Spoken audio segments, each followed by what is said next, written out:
नमस्कार, स्वागत आप सभी का। वक्त हो चला है हमारे खास पेशकश 5 की आज का और आपके साथ मैं हूं पुनीत। आज इस खास शो में बात होगी राजीव गांधी खेल रत्न का नाम बदलने की।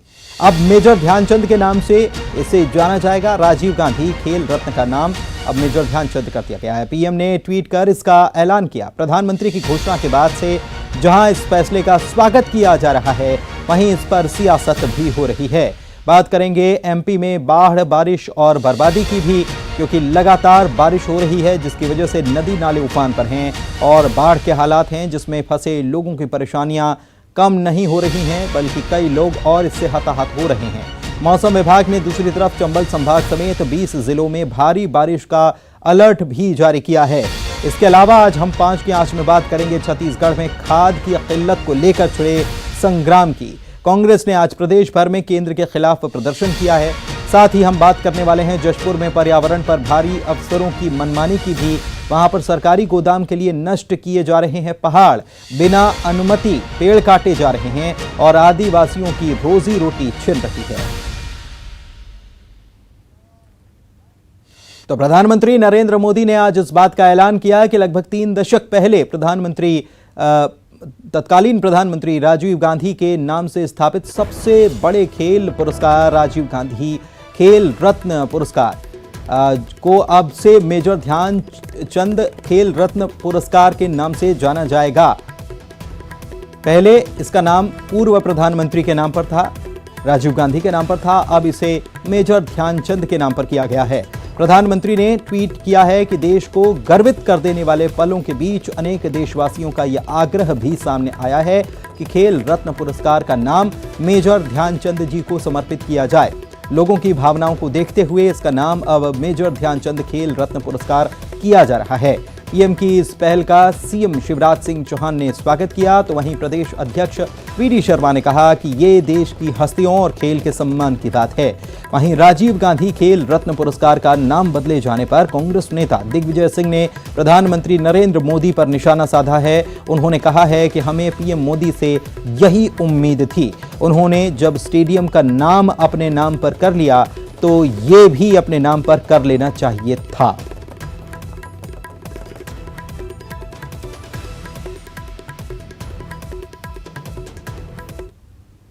आज हम सब लोगों के लिए, देश के लिए गौरव का विषय है कि भारत के यशस्वी और लोकप्रिय प्रधानमंत्री माननीय नरेंद्र मोदी जी ने देश के खेल रत्न का नाम मेजर ध्यानचंद खेल रत्न पुरस्कार के नाम से जो किया है, ये खेल हस्तियों के लिए तो है ही, लेकिन पूरे देश के लिए एक गौरव और सम्मान का विषय है।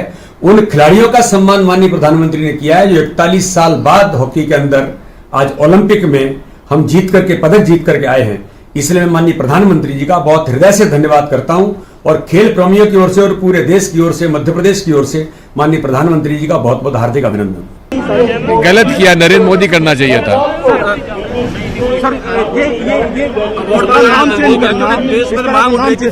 अब सरदार पटेल स्टेडियम का नाम उन्होंने बदल के नरेंद्र मोदी का कर लिया, तो राजीव गांधी जी का नाम बदल के उन्होंने ध्यानचंद जी का क्यों किया? नरेंद्र मोदी का करना चाहिए था। लेकिन राजीव गांधी ने लगातार खेल को काफी आगे बढ़ाया और इस तरह नाम बदला। ऐसा है, नरेंद्र मोदी से हमको यही उम्मीद है। राजीव गांधी खेल रत्न का नाम मेजर ध्यानचंद के नाम पर करने पर पूर्व ओलंपियन और पूर्व केंद्रीय मंत्री असलम शेर खान ने कहा कि यह नाम बदलने का कोई मौका नहीं था। पब्लिक की सबसे बड़ी मांग मेजर ध्यानचंद को भारत रत्न देने की है। उन्होंने कहा कि दुनिया में हॉकी के नाम से कोई पहचाने गए हैं तो वो हैं मेजर ध्यानचंद। उन्होंने कहा कि राजीव गांधी खेल रत्न पुरस्कार का नाम बदलने की कोई ज़रूरत नहीं थी। असलम शेर खान ने केंद्र पर सियासत करने का आरोप भी लगाया है। नाम बदला गया, ये कोई मौका था? ध्यानचंद जी के नाम की जो सबसे बड़ी जो पब्लिक की जो डिमांड थी और बहुत अरसे से डिमांड के ऊपर हो रहा है कि अगर खेल के अंदर भारत रत्न दिया जाए तो वो मेजर ध्यानचंद जी का बनता है। लेकिन अगर कोई अवार्ड देना था कांग्रेस सरकार को तो भारत रत्न, जब ये तय करा था कि स्पोर्ट्स को कैटेगरी में भी अब ये रत्न अवार्ड आएगा तो मेजर ध्यानचंद को मिलना था। अगर मेरा ये मानना है कि अगर इनको राजीव गांधी का नाम हटाना था वो इनका प्रोगेटिव है, किसी भी गवर्नमेंट का प्रोगेटिव है, और उसमें कोई बुरा भी नहीं मानता। तो उसका अवार्ड का नाम अटल बिहारी वाजपेयी अवार्ड रख देते, खेल रत्न अवार्ड, अटल खेल रत्न अवार्ड, तो किसी को एतराज नहीं था कि भाई हमारी। केंद्र सरकार के इस निर्णय का जहां छत्तीसगढ़ के खिलाड़ियों और कोच ने स्वागत किया, तो बीजेपी ने इसे बेहतर निर्णय बताया। वहीं कांग्रेस ने इसे शहीद का अपमान बताया है।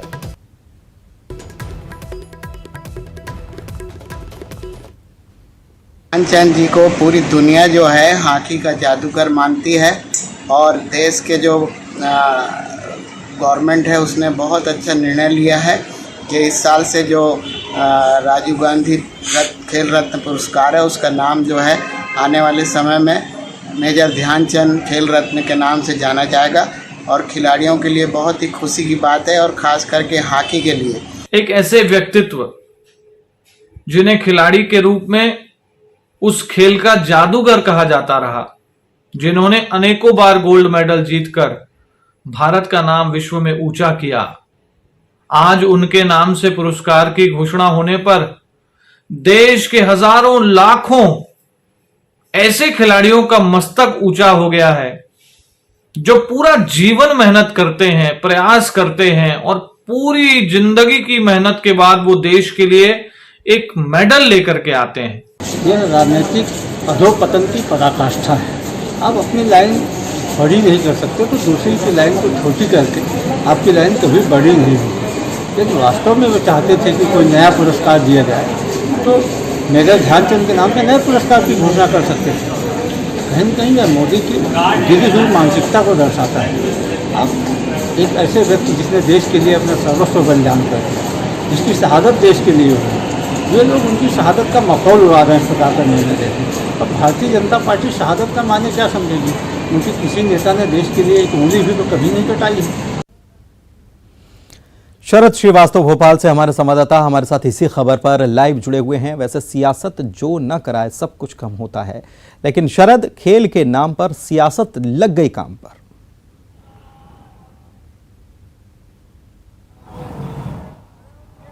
देखिए, बिल्कुल आपने सही कहा है, और इस बात को लेकर बहुत सारे जो मत हैं वो सामने आ रहे हैं। राजनीतिक नज़रिए से देखेंगे तो निश्चित तौर पर सवाल उठ रहे हैं कि राजीव गांधी का नाम, क्योंकि बीजेपी इस तरीके के कई और नाम परिवर्तन के काम कर रही है, इस लिहाज से किया गया है। वहीं बीजेपी और खिलाड़ियों के नज़रिए से देखेंगे तो फिर वो इस नज़रिए से देख रहे हैं कि मेजर ध्यानचंद को ये एक तरीके का सम्मान दिया गया है। तो दोनों इसमें मत निकल के सामने आए हैं। लेकिन एक वानगी सी हो गई है इस देश में कि जब भी कोई फैसला अगर लिया जाता है कोई बड़ा, तो उसके राजनीतिक मायने निकाले जाने लगते हैं। और बड़ी बात ये होती है कि जब खुद सत्ता पक्ष यानी कि जिस सरकार ने ये फैसले लिए हैं उन्हीं के नेताओं की ओर से अगर बयान दिए जाने लगें।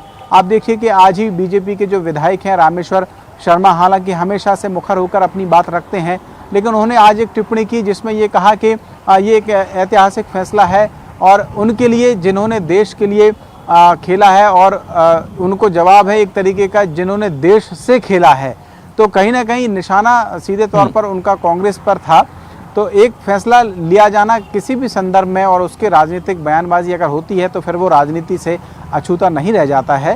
ये बात सही है कि ध्यानचंद को, मेजर ध्यानचंद के लिए ये बात उठती रही थी कि उनको और बड़ा कोई जो सम्मान है भारत रत्न जैसा वो दिया जाना चाहिए, लेकिन सचिन तेंदुलकर को दिया गया। हालांकि वो भी एक बड़े खिलाड़ी हैं, उसमें कोई दो राय नहीं है, लेकिन सवाल ये होता है कि क्या मेजर ध्यानचंद उसके पात्र नहीं थे या उसके योग्य नहीं थे। तो ऐसे बहुत सारे जो मत हैं वो आज निकल के सामने आए हैं। अब इस फैसले पर खुद खिलाड़ी तय करें कि ये क्या सही है क्या गलत है, या आम जनता तय करे तो शायद ज़्यादा बेहतर होगा। लेकिन राजनीतिक बयान अगर ना निकल के सामने आते तो बेहतर होता, क्योंकि कोई भी खिलाड़ी से जो खिलाड़ी है उनका सम्मान वाकई में तभी होता है जब उनसे जुड़े हुए बड़े बड़े जो फैसले लिए जाएं या लोग उनको याद रखें। इसमें कोई दो राय नहीं है। एक और विचार ये भी सामने आने लगा है कि जब सरकार इतना समर्पित है खिलाड़ियों को लेकर, केंद्र सरकार जो फैसला लिया गया है, तो फिर जो खेल संघ है क्या उनमें भी अब सिर्फ खिलाड़ियों को ही तवज्जो दी जाएगी, उनसे राजनेताओं को बाहर करने की प्रक्रिया शुरू की जाएगी क्या? अब तो ये देखना होगा कि और आगे कितना जाता है। लेकिन ये फैसला कितना सही है कितना गलत, इसका ये तय खुद जनता करे और खुद खिलाड़ी करें तो शायद ज़्यादा बेहतर होगा। कम से कम इस पर राजनीति तो नहीं होना चाहिए। शरद, एक बात और सामने आ रही है कि क्रेडिट की पॉलिटिक्स, क्रेडिट लेने की पॉलिटिक्स कहीं ना कहीं इसके पीछे हो सकती है, ऐसा कुछ जगहों से बातें सुनने में आ रही हैं, क्योंकि हॉकी को प्रोत्साहन अगर दिया गया तो वो ओडिशा सरकार की तरफ से दिया गया और कई लोगों को ये पता नहीं था। बाद में जब हॉकी में प्रदर्शन अच्छा किया हमारी टीमों ने, तब जाकर ये बात सामने आई। उसके बाद ये बातें उठ रही थी कि क्रेडिट लिया जाएगा और उसी के चलते क्या ये लग रहा है कि ये क्रेडिट लेने के चलते ये सब नामकरण हो गया, बदल गया?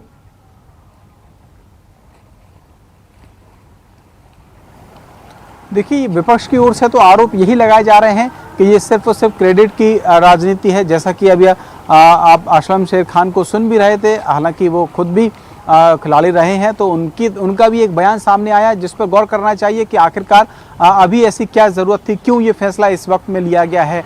क्या इस वजह से कि भारत ने जो हॉकी है ओलंपिक में उसमें कांस्य पदक जीता है, करीब 41 साल का जो सूखा है वो पूरा किया, एक तरीके का माहौल देश में बना हुआ है। इस वक्त चर्चा हो रही है हॉकी को लेकर, हॉकी के खिलाड़ियों को लेकर। महिला टीम भले ही कांस्य पदक पाने से चूक गई हो, लेकिन उसने भी बेहतर प्रदर्शन किया, उससे भी लोगों को उम्मीदें रहीं। तो क्रेडिट की राजनीति तो कहीं ना कहीं एक बार को अगर वक्त को देखें और जिस वक्त में ये फैसला लिया गया है, तो विपक्ष के आरोप इस तरीके के लग रहे हैं। लेकिन जैसा कि मैंने कहा कि हर बात को राजनीति से जोड़ देना कि ये इस वजह से हुआ है, ठीक है, देश में कोई फैसला कभी भी किसी तरीके से हो नहीं पाएगा, क्योंकि अगर कांग्रेस की सरकार लेगी तो फिर उस पर आपत्ति बीजेपी की होगी, बीजेपी की सरकार लेगी तो कांग्रेस की आपत्ति होगी। जी चलिए, बहुत बहुत शुक्रिया शरद आपका इस जानकारी के लिए। और वक्त एक ब्रेक का हो चला है, जल्द लौटेंगे, बने रहिए।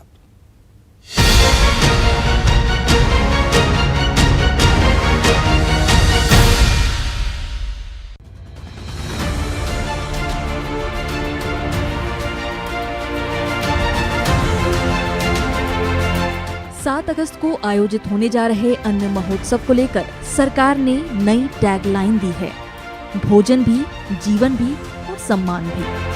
अन्न महोत्सव पर सीएम शिवराज सिंह चौहान की बैठक में असम, उत्तराखंड, त्रिपुरा, हरियाणा, अरुणाचल प्रदेश, हिमाचल प्रदेश और गोवा के खाद्यान्न मंत्री भी जुड़े। बैठक में सभी कलेक्टर, जिला प्रशासन के अधिकारी और प्रदेश शासन के मंत्री भी वर्चुअली शामिल हुए। दरअसल 7 अगस्त से गरीबों को उचित मूल्य की दुकानों से थैलों में राशन मिलेगा। पात्र हितग्राहियों को 10-10 किलो राशन थैलों में दिया जाएगा। प्रधानमंत्री गरीब कल्याण अन्न योजना के तहत पात्र परिवारों को प्रति व्यक्ति 5-5 किलो निःशुल्क राशन तथा मुख्यमंत्री अन्नपूर्णा योजना के तहत 5-5 किलो राशन 1 रुपए किलो की दर पर दिया जाएगा। हम लोगों ने पहले क्राइसिस मैनेजमेंट टीम बनाई, उसकी चर्चा हुई, फिर वैक्सीनेशन का जैसा काम हमने जिस ढंग से किया उसकी भी देश भर में चर्चा हुई, और अब प्रधानमंत्री ग्रामीण कल्याण अन्न योजना, प्रधानमंत्री जी जो निःशुल्क राशन दे रहे हैं नवंबर तक, प्रधानमंत्री गरीब कल्याण योजना के अंतर्गत, इसको उत्सव का स्वरूप देना है। राशन वितरण में प्रदेश के 1,15,46,059 परिवारों के 4,89,89,855 हितग्राहियों को लाभ मिलेगा।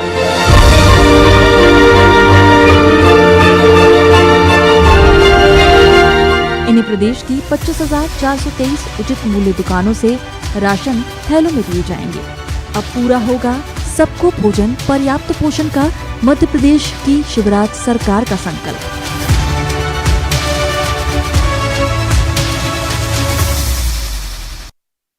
बालाघाट में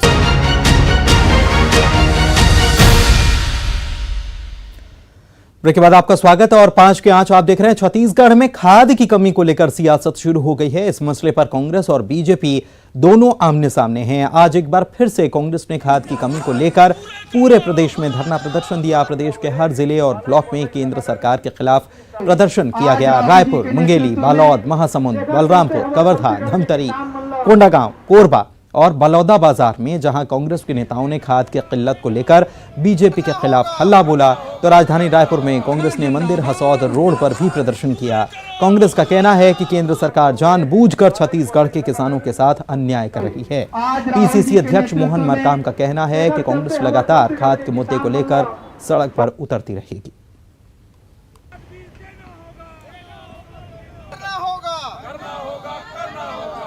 खाद की कमी को लेकर कांग्रेस सड़क पर उतरी है और पीसीसी अध्यक्ष मोहन मरकाम हमारे साथ मौजूद हैं, उनसे बात करते हैं। बीजेपी पहले सड़क पर उतरी थी, अब कांग्रेस प्रदर्शन कर रही है।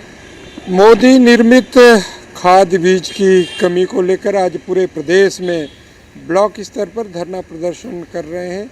केंद्र में बैठी मोदी जी की सरकार छत्तीसगढ़ के साथ भेदभाव कर रही है, सौतेला व्यवहार कर रही है।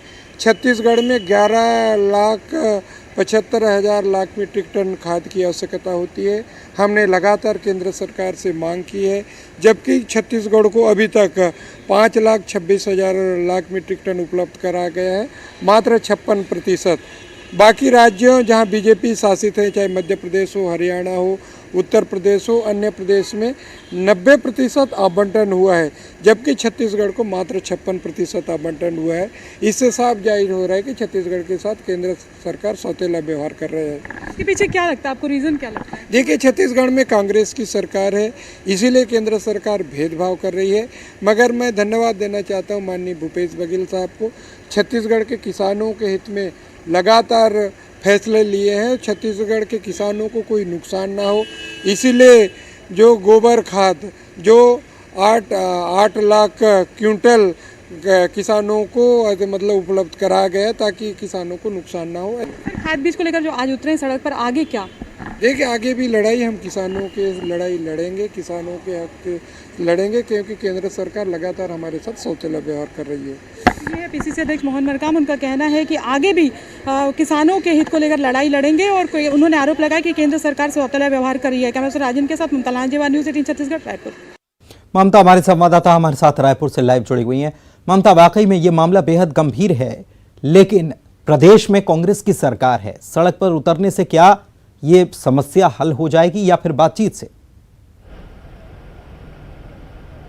देखिए, चाहे बीजेपी की बात करें चाहे कांग्रेस की बात करें, दोनों की अगर हम बात करें तो खाद के नाम पे कहें कि दोनों की बयानबाजियां लगातार जारी है। लोग दोनों एक दूसरे पर आरोप लगा रहे हैं, राज्य सरकार केंद्र सरकार पर आरोप लगा रही है और केंद्र जो तमाम बीजेपी के जो नेता हैं उनका कहना है कि राज्य सरकार भ्रमित कर रही है। लेकिन इन सबके बीच में सोचने की बात यह है कि किसानों का क्या, वो लगातार परेशान हो रहे हैं। और अगर आप सोचिए कि सही समय पर खाद बीज अगर नहीं मिले तो जो खेती है वही एक जरिया होता है उनके जीवन यापन का, तो एक बड़ा नुकसान जो है वो उनको हो सकता है। तो दोनों ही पार्टियों नहीं, लेकिन ममता, सवाल ये है कि ममता, इस बीच सवाल ये है कि ये जनता को जताना है कि केंद्र भेदभाव कर रहा है या फिर केंद्र तक अपनी आवाज पहुंचाना है। केंद्र तक आवाज पहुंचाना है तो दिल्ली में जाइए, धरना दीजिए, प्रदर्शन कीजिए।